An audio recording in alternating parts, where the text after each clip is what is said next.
Hello guys. Previous video में हम लोग पढ़ रहे थे ग्रुप नंबर 16, 17 एंड 18 के मेंबर्स की कुछ केमिकल प्रॉपर्टीज़। उस वीडियो के लास्ट में हम लोगों ने ऑक्सो एसिड्स के बारे में पढ़ के रखा है, oxo acids of sulphur and then oxo acids of halogen. इसके बारे में हम लोगों ने काफ़ी डिस्कशन वहाँ पे करके रखा है, उनके स्ट्रक्चर्स कैसे होते हैं एंड ऑक्सीडेशन स्टेट्स कैसे पूछे जा सकते हैं, इसके बारे में हम लोगों ने पढ़ा। अब हम लोग पढ़ेंगे कुछ एलिमेंट्स एंड उन एलिमेंट्स के कुछ कंपाउंड्स। जैसे ग्रुप नंबर 16 का जो पहला मेंबर होता है वो होता है ऑक्सीजन, है ना। तो हम लोग देखेंगे कि ऑक्सीजन कैसे हम लोग प्रिपेयर कर सकते हैं, उसकी रिएक्टिविटी कैसे आप लोगों को मिल सकती है। तो सबसे पहले हम लोग चलते हैं ऑक्सीजन की तरफ, जिसे मैं लिख रहा हूँ डाईऑक्सीजन। डाईऑक्सीजन मतलब ऑक्सीजन का मॉलिक्यूल है। सर हम लोग जो ऑक्सीजन बोलते हैं वो क्या है, तो वो एटॉमिक ऑक्सीजन होता है गाइज। तो इसके प्रिपरेशन की तरफ हम लोग चलते हैं। इसके प्रिपरेशन की अगर हम लोग बात करते हैं तो इसके प्रिपरेशन में हम लोग बहुत सारे मेथड्स का इस्तेमाल कर सकते हैं। पहले पढ़ते हैं लेबोरेटरी मेथड्स।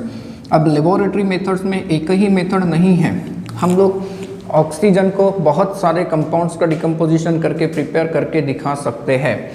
इसमें पहली जो मेथड है इसे हम लोग कहते हैं bye decomposition of oxygen containing salt, oxygen containing salts. Now oxygen containing salts बहुत सारे होते हैं गाइस, जैसे कि क्लोरेट्स हम लोग कहते हैं कैटेगरी, क्लोरेट्स हो सकते हैं, इवन नाइट्रेट्स भी हो सकते हैं, इवन पर मैग्नेट भी हो सकते हैं। ये तो कंपाउंड्स के क्लासेस है, इनका डिकम्पोजिशन करके आप लोग ऑक्सीजन को प्रिपेयर करके दिखा सकते हो। कैसे? इसमें आप लोगों को डिकम्पोजिशन दिखाना है क्लोरेट्स का, जो आपके सिलेबस में है। पोटेशियम क्लोरेट का फॉर्मूला होता है KClO3 एंड आप लोगों ने इस रिएक्शन को पढ़ा होगा जब केमिकल काइनेटिक्स वाला लेसन पढ़ा था। पोटेशियम क्लोरेट को जब आप लोग डिकम्पोज करते हो in presence of the catalyst MnO2, तो ये डिकम्पोज होके आपको देता है पोटेशियम क्लोराइड एंड यहाँ से रिलीज होता है ऑक्सीजन। देखिए अगर आप लोग नाइट्रेट्स के साथ रिएक्शन देखते हैं, देखिए रिएक्शन ये सिलेबस में है नहीं नाइट्रेट्स और परमैंगनेट्स का, लेकिन नाइट्रेट्स के साथ भी आप लोग डिकम्पोजिशन करके ऑक्सीजन बना सकते हो। कैसे? एग्जाम्पल लीजिए पोटेशियम नाइट्रेट। पोटेशियम नाइट्रेट को जब हीट करते हैं तो ये आपको देता है KNO2 एंड यहाँ से रिलीज हो जाती है ऑक्सीजन की gas. This compound is called as potassium nitride, it is potassium nitride. Similarly potassium permanganate का डिकम्पोजिशन करके भी आप लोग ऑक्सीजन को प्रिपेयर करके दिखा सकते हैं। इसमें दूसरी मेथड हम लोग दे सकते हैं by thermal decomposition, by thermal decomposition of oxygen containing compound, of oxygen containing compounds मतलब ऑक्साइड्स कंटेनिंग कंपाउंड्स। इनफैक्ट इसे हम लोग ऐसे लिखेंगे by thermal decomposition of metal oxides. जब मेटल के ऑक्साइड्स होते हैं इन्हें जब डिकम्पोज करते हैं तो ये ऑक्सीजन रिलीज कर सकते हैं। देखिए एग्जाम्पल अगर देखें तो ये कंपाउंड है सिल्वर ऑक्साइड। इस सिल्वर ऑक्साइड का जब हम लोग डिकम्पोजिशन करते हैं, थर्मल डिकम्पोजिशन मतलब क्या होता है, थर्मल मतलब हीट, हीट करके इसे डिकम्पोज करना, तो ये आप लोगों को देगा मेटालिक सिल्वर एंड यहाँ से रिलीज हो जाएगी ऑक्सीजन की गैस। सिमिलरली आप लोग मर्क्यूरिक ऑक्साइड को डिकम्पोज कर सकते हो। ये मर्क्यूरिक ऑक्साइड जब डिकम्पोज होगा तो इट विल प्रोड्यूस मर्क्यूरी। देखिए अब मर्क्यूरी तो लिक्विड स्टेट में होता है, यहाँ से रिलीज हो जाएगा गाइस ऑक्सीजन गैस। सिमिलरली आप लोग डिकम्पोज करके दे सकते हो इस कंपाउंड को PbO2। ये लीड डाइऑक्साइड होता है, इसे आप लोग लीड डाइऑक्साइड कहेंगे। ये जो लीड डाइऑक्साइड है इसे डिकम्पोज करते हैं तो ये लीड ऑक्साइड में कन्वर्ट होता है with the evolution of the oxygen gas। इसे हम लोग पहली मेथड के अंडर रखेंगे, दैट इज लेबोरेटरी मेथड्स। तो लेबोरेटरी मेथड्स में एक मेथड पढ़ी अपने bye decomposition of oxygen containing salt, and दूसरी जो मेथड हम लोगों ने डिस्कस की वो है by thermal decomposition of metal oxides. इसी में हम लोग पढ़ेंगे एक और example, by decomposition of hydrogen peroxide. Hydrogen peroxide का डिकम्पोजिशन करके भी आप लोग लेबोरेटरी में ऑक्सीजन गैस बना सकते हो। कैसे? हाइड्रोजन पेरोक्साइड H2O2, इसे अगर हम लोग गैसीय स्टेट में ले तो ठीक है, गैसीय स्टेट में भी होता है, लिक्विड स्टेट में भी होता है। इसे जब आप लोग हीट करते हो in presence of the catalyst finally divided metal and MnO2, मतलब मेटल कोई भी जैसे आयरन, कोबाल्ट, निकेल वगैरह हो सकता है इन प्रेजेंस ऑफ MnO2, तो ये डिकम्पोज होके देता है H2O एंड यहाँ से रिलीज हो जाती है ऑक्सीजन गैस। तो लेबोरेटरी में हम लोग इन मेथड का इस्तेमाल करके बना कर दिखा सकते हैं ऑक्सीजन को। दूसरी मेथड पढ़ते हैं for the preparation of oxygen, that is electrolysis. In fact यहाँ पर इलेक्ट्रोलिसिस ऑफ एसिडिक वाटर हम लोग कर सकते थे हेडिंग को। Now acidic water means water ही तो है, वाटर का जब इलेक्ट्रोलिसिस करते हैं तो यू विल ऑब्जर्व गाइस कि जब इलेक्ट्रोलिसिस होता है तो दो इलेक्ट्रोड्स पे रिएक्शन होती है, राइट? कैथोड पे रिडक्शन एंड एनोड पे ऑक्सीडेशन। तो जब इसका इलेक्ट्रोलिसिस आप लोग कैरी आउट करते हैं तो यू विल ऑब्जर्व कि हाइड्रोजन गैस जो होती है ये रिलीज होती है कैथोड पे, एंड ऑक्सीजन जो गैस होती है ये रिलीज होती है एनोड पे। इस मेथड का इस्तेमाल करके भी हम लोग ऑक्सीजन गैस का प्रिपरेशन करके दिखा सकते हैं। गाइस तीसरी जो मेथड होती है ऑक्सीजन गैस के प्रिपरेशन के लिए, उसे हम लोग हेडिंग देंगे इंडस्ट्रियल मेथड। ना इंडस्ट्रियल मेथड का मतलब क्या हो जाएगा? तो लार्ज स्केल प्रिपरेशन कह सकते हैं, लार्ज स्केल प्रिपरेशन, या फिर इसी को हम लोग कह सकते हैं कमर्शियल प्रिपरेशन, या फिर मैन्युफैक्चरिंग भी इसी को कहा जाएगा। मैन्युफैक्चरिंग ये वर्ड भी याद रखना, कभी एक क्वेश्चन अगर पूछा 1 मार्क के लिए पूछेगा कि how will you manufacture oxygen, मतलब ये पूछना है हमें कि ज़्यादा क्वांटिटी में कैसे प्रिपेयर करेंगे। तो हम लोग इस मेथड का इस्तेमाल करते हैं, एंड यहाँ पर जो मेथड यूज़ होती है ये होती है फ्रॉम एयर। फ्रॉम एयर अब कैसे पॉसिबल होगा सोचिए। एयर की अगर हम लोग बात करते हैं तो एयर में CO2 है, H2O भी है, देन नाइट्रोजन भी है, एंड देन ऑक्सीजन भी है। तो फर्स्ट ऑफ ऑल हम लोग क्या करते हैं गाइस, CO2 को रिमूव करते हैं और उसके बाद H2O को निकाल देते हैं। फिर बचा क्या? नाइट्रोजन, ऑक्सीजन, एंड यहाँ पर बहुत ट्रेस क्वांटिटी 1% में इनर्ट गैसेस। इन मिक्सचर के ऊपर अब हम लोग अप्लाई करेंगे पहले लिक्विफिकेशन, मतलब ये कि पहले इसका लिक्विफिकेशन बनेगा, एयर को लिक्विफाई करेंगे, एंड देन उसके बाद हम लोग अप्लाई करते हैं फ्रैक्शनल डिस्टिलेशन। तो ये जो मेथड है, ये मेथड आप लोग दो कंपाउंड्स, दो मॉलिक्यूल्स को प्रिपेयर करने के लिए यूज़ कर सकते हैं। देखिए नाइट्रोजन एंड द ऑक्सीजन, तो जिसका भी बॉइलिंग पॉइंट कम होगा, जिसका भी बॉइलिंग पॉइंट कम होगा वो पहले ही इवोपरेट हो जाएगा, उसे कलेक्ट कर दीजिए, वो हो जाएगा गैस, एंड देन उसके बाद क्या बचा रहेगा? ऑक्सीजन। मतलब क्लियर है कि नाइट्रोजन का बॉइलिंग पॉइंट थोड़ा सा कम होगा। हाँ, यहाँ पर आप लोगों को इन दोनों को सेपरेट करने से मिल जाएगा ऑक्सीजन। तो ये है methods of preparation of dioxygen. अब हम लोग पढ़ते हैं इसकी physical properties, that is physical properties of dioxygen, या फिर you can say only oxygen, right? तो ऑक्सीजन कैसा होता है, क्या आप लोगों ने देखा है? नहीं। क्यों? क्योंकि ये ऐसा होता है ना, कलरलेस, देन ऑर्डरलेस, टेस्टलेस। क्या हवा का कोई टेस्ट होता है? नहीं। टेस्टलेस गैस कह सकते हैं, right? Colourless, odourless, tasteless gas.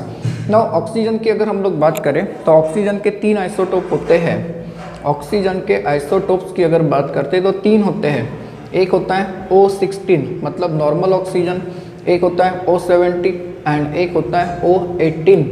ये जो O18 होता है गाइस, ये रेडियो एक्टिव होता है, it is radio active. Allotropes की बात करें तो इसके एलोट्रॉप्स 2 होते हैं, एक तो ये और एक तो ये, पढ़ा है हम लोगों ने, राइट। नाउ सोलुबिलिटी की अगर बात करते हैं, सोलुबिलिटी ये काफ़ी इंपॉर्टेंट पॉइंट है, इसके ऊपर 1 मार्क का क्वेश्चन भी पूछा जा सकता है, इनफैक्ट 2 मार्क का भी बन सकता है। कैसे? सोलुबिलिटी, ऑक्सीजन की जो सोलुबिलिटी होती है वो काफ़ी कम होती है इन वाटर। इसका मतलब क्या कि it is a sparingly soluble. कैसा होता है ऑक्सीजन गैस? Sparingly soluble. क्यों? क्योंकि इसकी सोलुबिलिटी होती है 30.8 सेंटीमीटर क्यूब पर 1000 centimetre cube of water. 1 litre पानी में काफ़ी कम डिजॉल्व है, देख लीजिए 30.8 सेंटीमीटर क्यूब। बट स्टिल ये जो छोटी अमाउंट है ये जनरली 293 केल्विन के आसपास होता है या रूम टेम्परेचर पे होता है। रूम टेम्परेचर पे इतना ऑक्सीजन पानी में डिजॉल्व होता है 1 लीटर में, कम है क्वांटिटी, ठीक है। लेकिन कम होने के बावजूद भी सफिशिएंट है to maintain marine and aquatic life. इसका मीनिंग क्या guys? Marine and aquatic life, marine का मतलब होता है इन सी, समुंदर के अंदर, एंड एक्वाटिक मतलब जो हम लोग फ्रेश वाटर की बात करते हैं, फ्रेश वाटर के सोर्सेस, रिवर, लेक्स वगैरह वगैरह, डैम्स वगैरह, उनके अंदर सफिशिएंट होती है। नाउ ऑक्सीजन की एक और प्रॉपर्टी होती है गाइस कि ऑक्सीजन का जो मॉलिक्यूल होता है it is a paramagnetic in nature.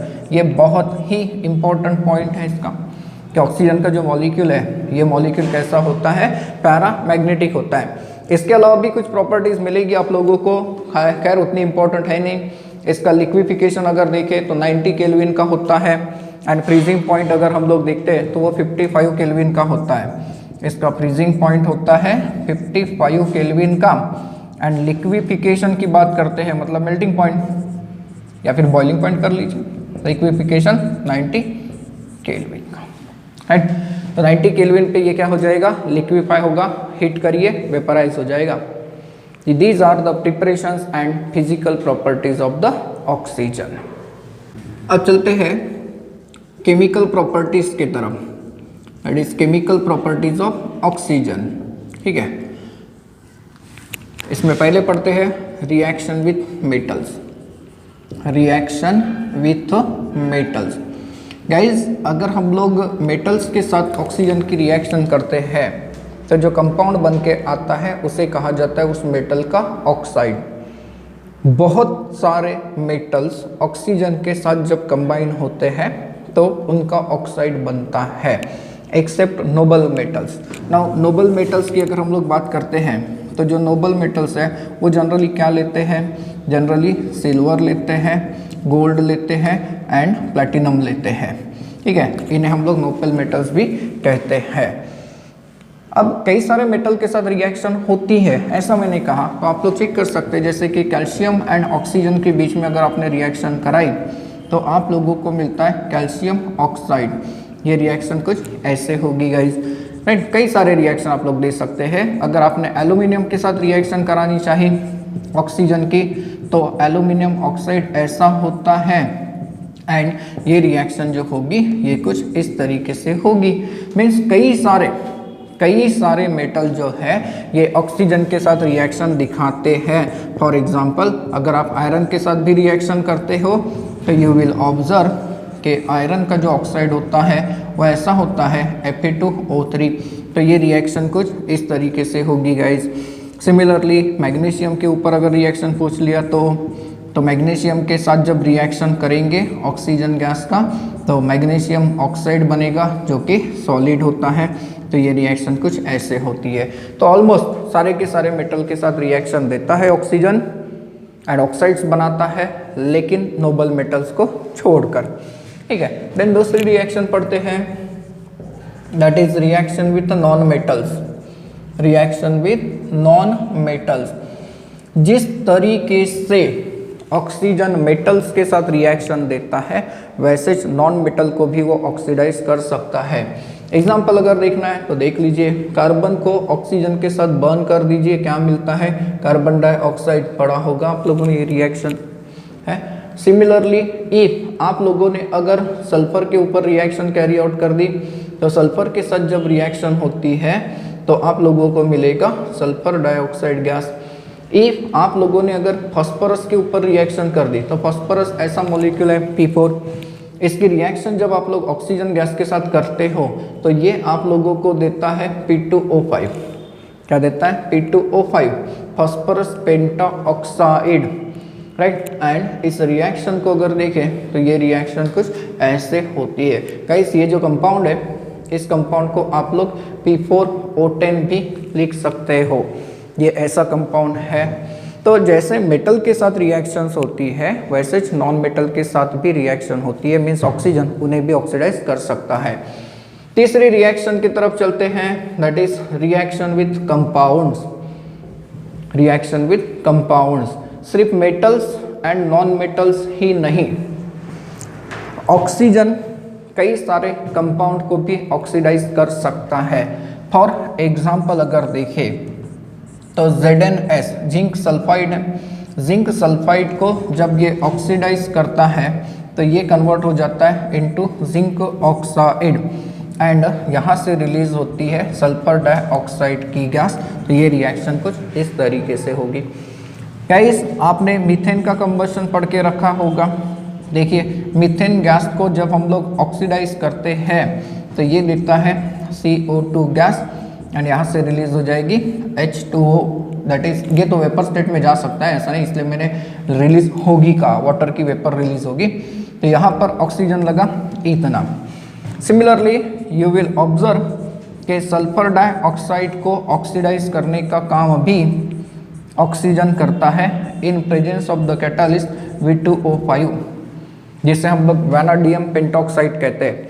And sulphur dioxide का जब ऑक्सीडेशन होता है तो ये कन्वर्ट हो जाती है सल्फर ट्राइऑक्साइड गैस में।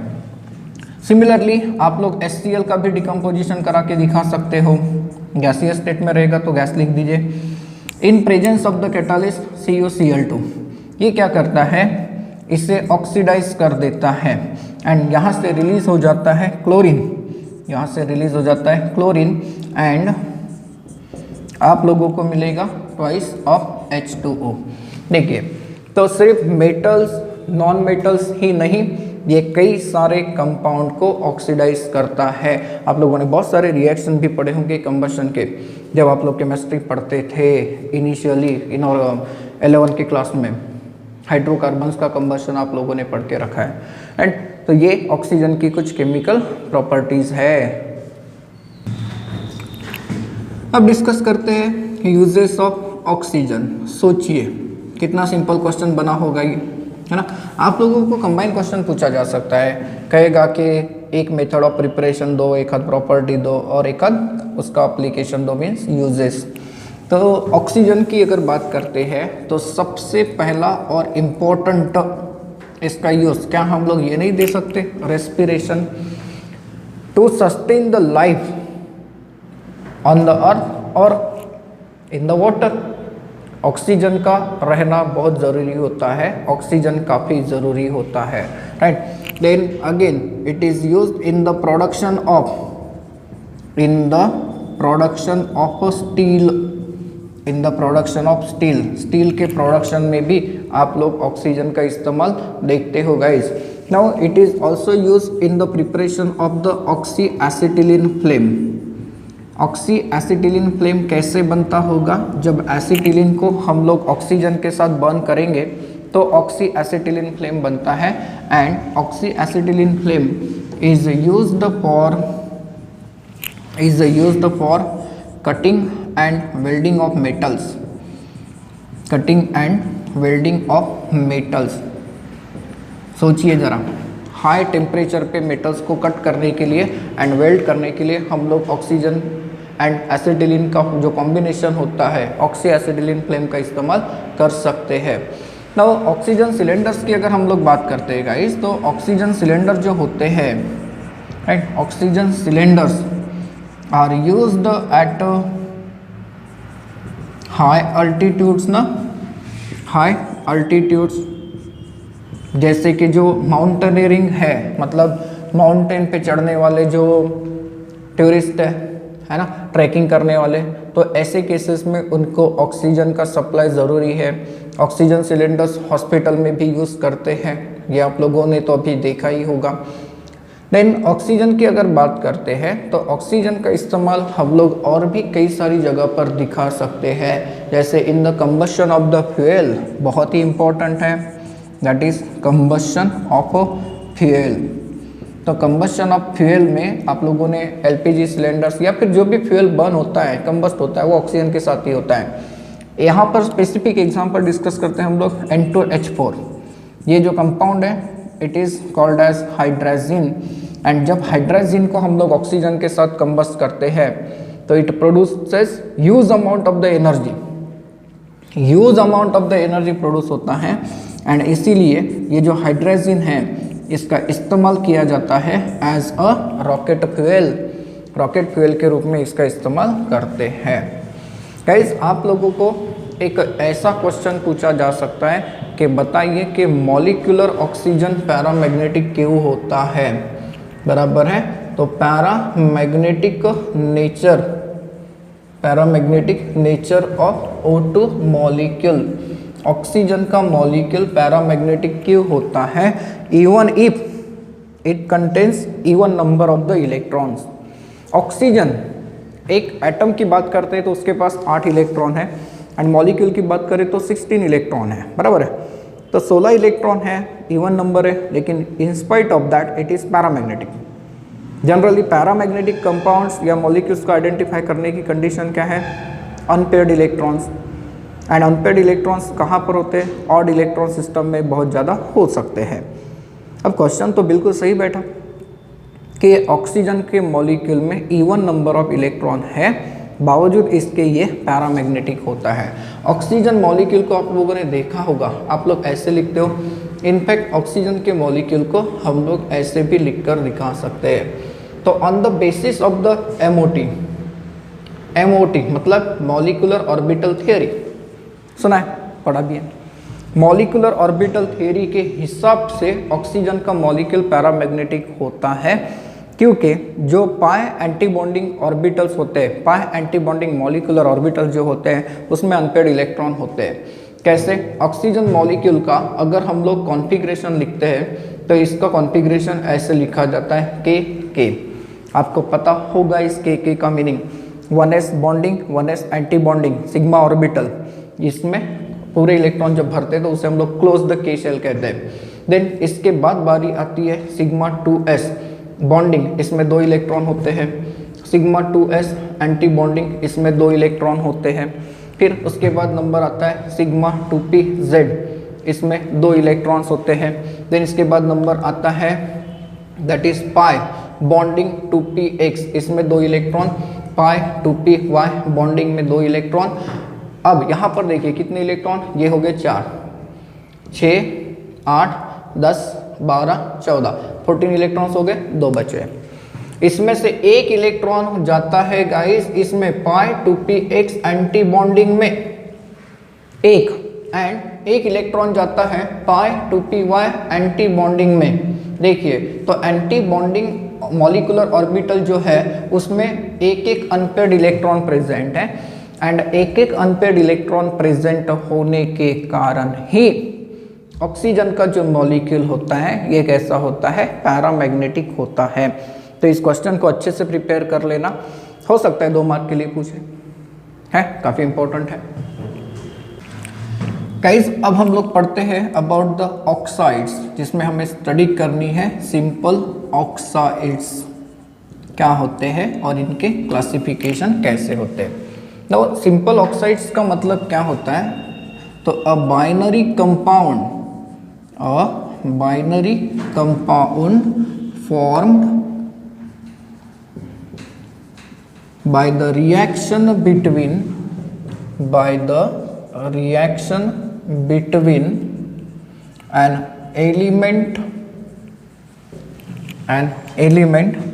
And oxygen is called as an oxide. देखिए ऑक्साइड का मतलब क्या होता है, तो एलिमेंट एंड ऑक्सीजन, दो ही कंपोनेंट है, एक है एलिमेंट और एक है ऑक्सीजन। तो ये दोनों जब आपस में कंबाइन होकर कंपाउंड बनाते हैं तो ऐसे कंपाउंड को आप लोग कहते हो ऑक्साइड्स, राइट। एग्जाम्पल अगर देखें तो ये लीजिए calcium oxide, that is magnesium oxide, aluminium oxide, SO2, CO2, ये सारे के सारे क्या हो गए, ऑक्साइड्स हो गए। गाइस ये जो ऑक्साइड्स है इसे आप लोग 4 कैटेगरी में क्लासीफाई करते हो, 4 कैटेगरी में हम लोग इसे क्लासीफाई करते हैं। पहला जो ऑक्साइड होता है वो होता है एसिडिक ऑक्साइड्स, दूसरे जो होते हैं इसे हम लोग कहेंगे बेसिक ऑक्साइड्स, जो तीसरा होता है इसे हम लोग कहते हैं एम्फोटेरिक ऑक्साइड्स, एंड गाइस जो चौथे टाइप के होते हैं इसे आप लोग कहते हो न्यूट्रल ऑक्साइड्स। अब ये 4 टाइप कैसे होते हैं जरा देखते हैं। इसमें पहले टाइप को समझते हैं एसिडिक ऑक्साइड्स। तो एसिडिक ऑक्साइड्स का मीनिंग क्या होता है, तो the oxides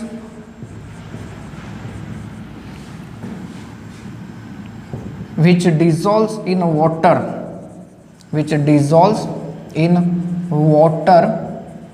to produce acid or reacts with base to produce salt। देखिए एसिडिक ऑक्साइड का मतलब क्या, ऐसे ऑक्साइड जो पानी में डिसॉल्व होने के बाद एसिड बनेंगे या फिर जो बेस के साथ रिएक्शन देगा एंड क्या बनाएगा, सॉल्ट। एग्जाम्पल्स की अगर हम लोग बात करते हैं तो SO2 है, SO3 है, CO2 है, एक्सेट्रा। सर कैसे आइडेंटिफाई करेंगे, तो इन्हें हम लोग कहते हैं नॉन मेटल के ऑक्साइड्स। तो नॉन मेटल्स ऑक्साइड जो होते हैं ये जनरली एसिडिक होते हैं। कैसे, देखिए फॉर एग्जांपल SO2 को पानी में डिसॉल्व कराइए, SO2 को अगर आप लोगों ने पानी में डिसॉल्व कराया तो सल्फर डाइऑक्साइड का जो एक्वस सॉल्यूशन होता है वो ऐसा बन गया। इसे आप लोग कहते हो सल्फ्यूरस एसिड।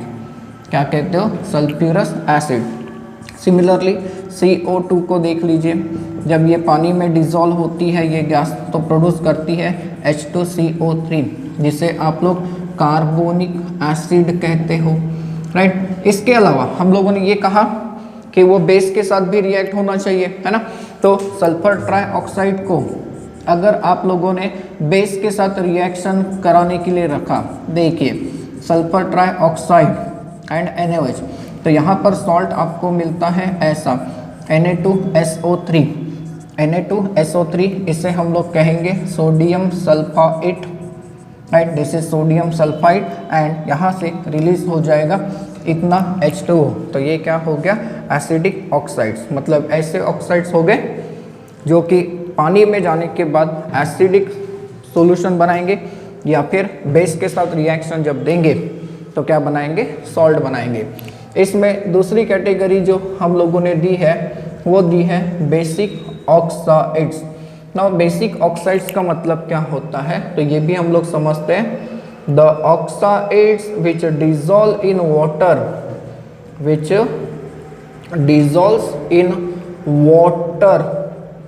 to produce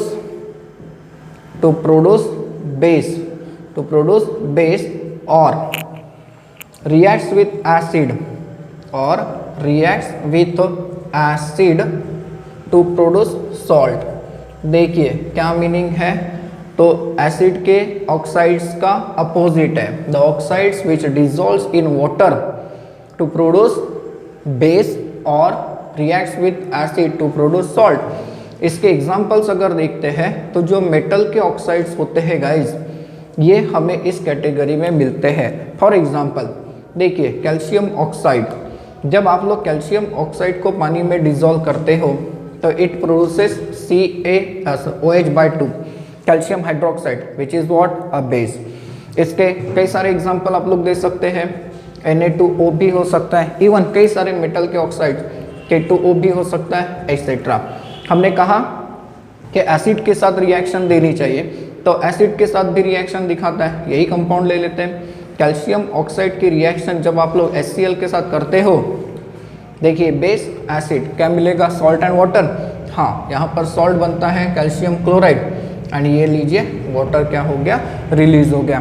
तो ये दूसरा टाइप है ऑक्साइड्स का, दैट इज बेसिक ऑक्साइड्स। तीसरे टाइप का जो ऑक्साइड होता है गाइस, उसे आप लोगों ने कहा है amphoteric oxide. Now amphoteric oxides का मतलब क्या होना चाहिए, the oxides which reacts with both acids as well as base to produce its salt। देखिए एम्फोटेरिक ऑक्साइड का मतलब क्या होता है, ऐसा amphoteric oxide, not a salt, amphoteric oxide means ऐसा ऑक्साइड है which reacts with acid as well as base to produce its salt. Example की अगर हम लोग बात करें तो इसमें एग्जाम्पल होता है Al2O3, इसमें एग्जाम्पल आप लोग दे सकते हो zinc oxide. Even guys SnO2 को याद रखना, ये भी एम्फोटेरिक है।